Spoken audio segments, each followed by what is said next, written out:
अस्सलामु अलैकुम वरहमतुल्लाहि वबरकातुहू। मेरा नाम है ज़ैनुल आबिदीन और आज हम क्लास 9 एक्सरसाइज 16.2 का क्वेश्चन नंबर 3 पढ़ रहे हैं।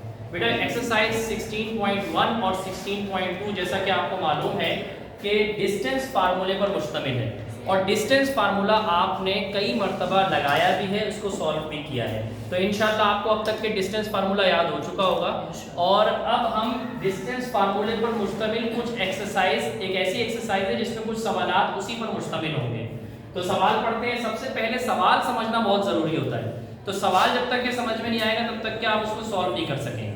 प्रूव दैट L जिसके ये 2 पॉइंट हैं, M जिसके ये 2 पॉइंट हैं और N जिसके ये 2 पॉइंट हैं, वो तीनों पॉइंट मिलकर एक इक्विलैटरल ट्रायंगल बना रहे हैं। ये तीनों पॉइंट मिलकर एक ट्रायंगल बना रहे हैं जिसका नाम है इक्विलैटरल ट्रायंगल। आपको मालूम है ट्रायंगल किसे कहते हैं? 3 कॉर्नर वाली फिगर को ट्रायंगल कहते हैं। 3 कॉर्नर वाली फिगर को ट्रायंगल कहते हैं। ट्रायंगल 3 कॉर्नर वाली फिगर को कहते हैं। अब ट्रायंगल में ये होता है कि यार 3 साइड भी होती हैं। अगर ये तीनों साइडों का डिस्टेंस बराबर है तो ऐसी ट्रायंगल को इक्विलैटरल ट्रायंगल कहते हैं। तो अगर हम ये 3 डिस्टेंस मालूम कर लें, LM, MN और NL, ये 3 डिस्टेंसेस अगर हम मालूम कर लें मेरा बेटा, तो 3 डिस्टेंसेस मालूम करने के बाद अगर ये तीनों डिस्टेंसेस सेम आते हैं, इनका आंसर एक जैसा आता है, तो हम कहेंगे कि यार ये तीनों पॉइंट एक इक्विलैटरल ट्रायंगल बना रहे हैं। ठीक है, ये 3 पॉइंट जो ट्रायंगल बना रहे हैं उस ट्रायंगल का नाम है इक्विलैटरल ट्रायंगल। तो सबसे पहले हम तीनों डिस्टेंस मालूम करते हैं। पहले डिस्टेंस हम मालूम करते हैं LM। L का पॉइंट क्या है बेटा? 0,3 √3। M का पॉइंट क्या है बेटा? -1,0। और ये फार्मूला है डिस्टेंस फार्मूला।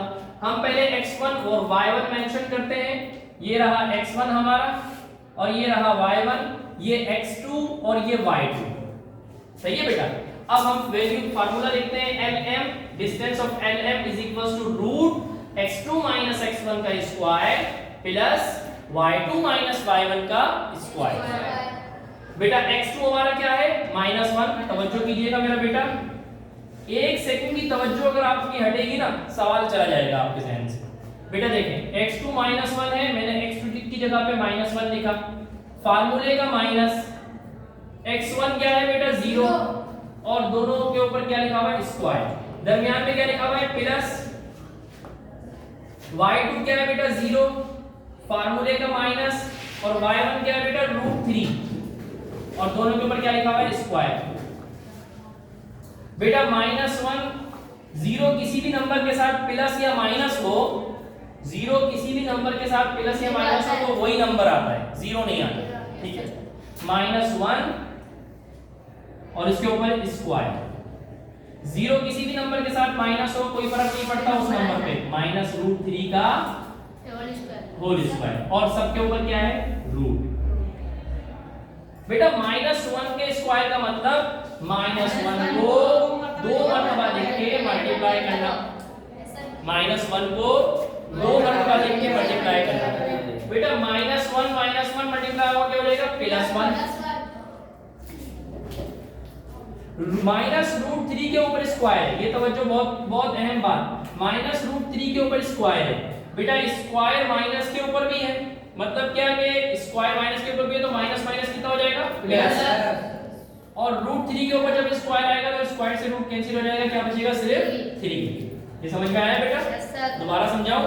जी सर। दोबारा समझ लें। देखें बेटा, -√3 के स्क्वायर का मतलब क्या है कि -√3 को 2 मरतबा लिख के मल्टीप्लाई करना। सही है। अब माइनस माइनस तो प्लस हो जाएगा। Yes sir. सही है, लेकिन अब मैं इसको 2 मरतबा नहीं लिखता -√3 को, बल्कि मैं उसको उसी हालत पे रहने देता हूं। -√3 का स्क्वायर क्या होता है? स्क्वायर से रूट कैंसिल हो जाएगा, क्या बचेगा? 3। और ये -2 मरतबा लिखा तो माइनस माइनस प्लस। ठीक है बेटा, स्क्वायर माइनस के ऊपर भी है, माइनस को भी 2 मरतबा लिख के मल्टीप्लाई करना होगा और स्क्वायर √3 के ऊपर भी है, तो माइनस को 2 मरतबा लिखा तो गया और रूट 3 के ऊपर स्क्वायर है तो स्क्वायर से रूट कैंसिल हो गया, क्या बचा 3। तो क्या आंसर आया +3। तो यहाँ पर क्या लिखूंगा बेटा मैं 3 और 1 + 3 कितना होता है बेटा 4 और रूट के अंदर 4 का आंसर कैलकुलेटर से निकल जाएगा 2 और याद भी होना चाहिए छोटे छोटे आंसर। ln का आंसर कितना आया 2। अब बेटा mn का आंसर निकालते हैं। बेटा m देखिए कितना है, m है -1 0, तवज्जो रहेगी बेटा यहीं पर ही। n कितना है 1 0। बेटा m को हम अब x1 और y1 मेंशन करते हैं। ये रहा x1 और ये रहा y1, ये है x2 ये है y2। फार्मूला हम पहले से लिख चुके हैं, ये फार्मूले में एक कमी थी ये पूरी हो गई। x2 - x1 का होल स्क्वायर, y2 - y1 का होल स्क्वायर और दरमियान में प्लस। बेटा x2 कितना है 1 है माइनस फार्मूले का देखिएगा बेटा गौर से, x1 खुद कितना है -1 है, तो यहाँ पर एक छोटा सा ब्रैकेट लगा के -1 लिख देंगे और इसके ऊपर होल क्या लगा देंगे स्क्वायर प्लस y2 कितना है बेटा 0, माइनस की जगह पे माइनस और y1 की जगह पे भी 0। लो ये तो आसान हो गया, 0 - 0 0 ही होता है। अच्छा बेटा 1 माइनस माइनस कितना होता है बेटा प्लस 2 का स्क्वायर, 0 - 0 0 ही होता है, तो लिखना चाहे तो लिख लें, अगले स्टेप में इसको खत्म कर देंगे। 0 का स्क्वायर भी 0 ही होता है, 0 किसी से प्लस होता है तो वही नंबर आता है, तो 2 का स्क्वायर कितना हो जाएगा 4 और √4 का आंसर कितना आएगा 2। mn का आंसर भी कितना आया बेटा 2। अब बेटा देखते हैं nl का आंसर।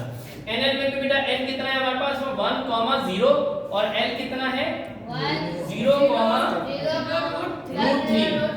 अब आप देखें मेरा बेटा x2 x1 ये रहा, y1 ये रहा, x2 ये रहा और y2 ये रहा। बेटा तवज्जो यही रहे आप लोगों की, इधर देखें मेरा बेटा x2 की जगह पे मैं क्या लिखूंगा बेटा 0, सबको नजर आ रहा है बेटा, x2 की जगह पे क्या लिखूंगा 0, फार्मूले का माइनस, x1 की जगह पे क्या लिखूंगा बेटा 1, हां x1 की जगह पे क्या लिखूंगा बेटा 1 प्लस y2 की जगह पे बेटा क्या लिखूंगा आप बताइए y2 की जगह पे √3, ठीक है, माइनस की जगह पे माइनस और y1 की जगह पे क्या लिखूंगा बेटा 0, बताएं आप बताएं 0 लिखूंगा और दोनों के ऊपर स्क्वायर है तो यहां भी स्क्वायर आ जाएगा और सबके ऊपर रूट है तो सबके ऊपर रूट लगा देंगे। बेटा 0 में से कोई भी नंबर माइनस हो, 0 में से कोई भी नंबर माइनस हो वही नंबर आता है, सही है। लेकिन जब 0 मल्टीप्लाई होता है ना, जब 0 मल्टीप्लाई होता है तो फिर 0 हीरो होता है, फिर हीरो से कोई नहीं जीत सकता। 0 मल्टीप्लाई 1 हो क्या आएगा 0 आएगा, 1 नहीं आएगा 0 आएगा। 0 मल्टीप्लाई 2 हो 0 आएगा। 0 is the hero when 0 is multiply by a number, ठीक है, बट 0 इज 0 व्हेन 0 ऐड और सब्ट्रैक्ट विद नंबर। 0 - 1 -1, यहां ये 0 ही रहेगा भाई, ये कोई काम नहीं कर सकेगा। लेकिन जब 0 मल्टीप्लाई होगा तो वो फिर लड़ाई में हीरो बन जाता है। मल्टीप्लाई का क्या मतलब है भाई लड़ाई। -1 का स्क्वायर प्लस √3 - 0, यहां पर 0 0 रहेगा या 0 हीरो रहेगा 0 0 ही रहेगा ना, तो √3 का होल स्क्वायर और सबके ऊपर रूट। -1 के स्क्वायर का क्या मतलब है, -1 को 2 मरतबा लिख के मल्टीप्लाई करना, -1 मल्टीप्लाई -1, 1 1 सा 1, मुन्नू के अब्बा और चुन्नू के अब्बा माइनस माइनस प्लस, ठीक है बेटा। अब आप देखें रूट के अंदर +1 और स्क्वायर से रूट कैंसिल 3 आ गया, √1 + 3 √4 और √4 का आंसर 2 और ये किसका आंसर आया बेटा nl का आंसर। बेटा तीनों के आंसर बराबर आ गए। अब हम यहाँ आंसर बना देते हैं, हम लिखते हैं चूंकि ये जो है ना पे के नुक्ते जो होते हैं ना 3 नुक्ते, इसका मतलब होता है क्योंकि, सिंस, इसलिए के lm mn और nl के आंसर बराबर हैं। देखो ना तीनों के आंसर बराबर हैं। बेटा lm का आंसर 2 आया, mn का आंसर 2 आया और nl का आंसर भी भी 2 आया, तो तीनों बराबर हैं। चूंकि तीनों बराबर हैं लिहाजा, शीन के 3 नुक्ते का मतलब होता है लिहाजा, देयरफॉर L, सर अलग-अलग मतलब है।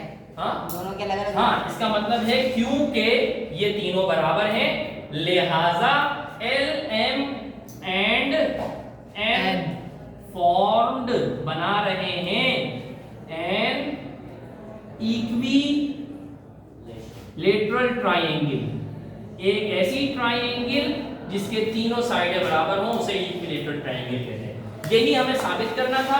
साबित करने के लिए हमने 3 डिस्टेंस मालूम किए और तीनों को प्रूफ किया कि ये तीनों बराबर हैं। जब तीनों बराबर आ गए तो हम कहेंगे कि ये तीनों पॉइंट्स एक इक्विलेटरल ट्रायंगल बना रहे हैं। ठीक है बेटा।